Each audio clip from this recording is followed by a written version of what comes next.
The most stressful part about being a farmer is the uncertainty of everything. So every day is a gamble. You might get a hailstorm, you might not. You might get the rain you need, you might not. You don't know what's going to happen. The markets could lock down the limit, they could go up the limit. So do you sell today or do you wait for tomorrow? When I was younger, I spent all my summers out here on the farm just tag along with my grandpa.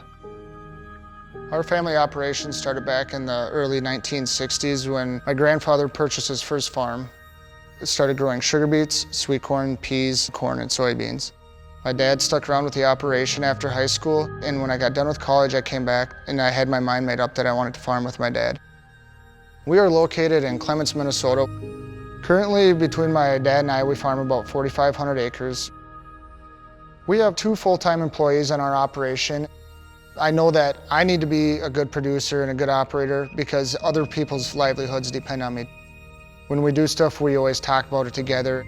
We go through fertility plans, we go through pricing. That's what a lot of it comes down to nowadays. It's all down to dollars and cents.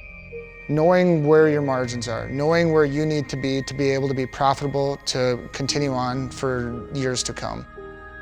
Things are a little tighter than normal right now. I'm looking at the markets probably about every half hour to an hour just because I can pull out my phone quick. I look at it probably more than I need to sometimes. It's getting more and more challenging with the rapid change in markets, and weather has become more sporadic and you don't know what's going to happen. I feel like you get one nice day and you better get as much done as you can because it's probably going to rain and you're going to be done for 5 days. You only get one chance to put the kernel in the ground. You better make sure it's perfect from the get-go. When my dad started farming, everything was different.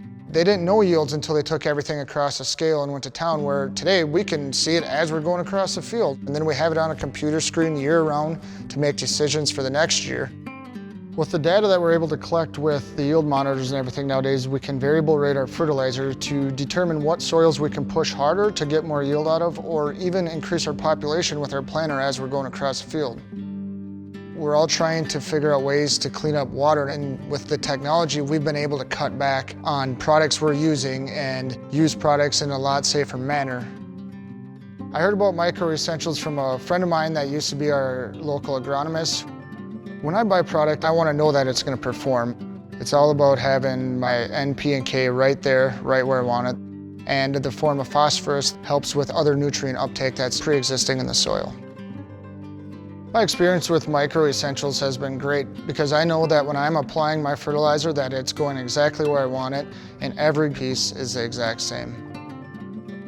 Becoming a father, I've learned to want to spend more time with my children and just enjoy that time of relaxation with them. That involves being away from the farm, but I need to know what I have going on in my fields is working and my crop is growing. Trusting your product is the biggest key to it all. If you don't trust the product you're putting in there, you're at a loss from the beginning. So using products like Micro Essentials, it also helps you sleep at night. It's something that my grandpa started and had took a lot of pride in and had passed on to his son. And now my father wants to pass it on to me, and I'm going to take great pride trying to reach the Century Farm mark, just carrying on the legacy of our family name. The thing that brings me the most joy is just being able to work alongside my family.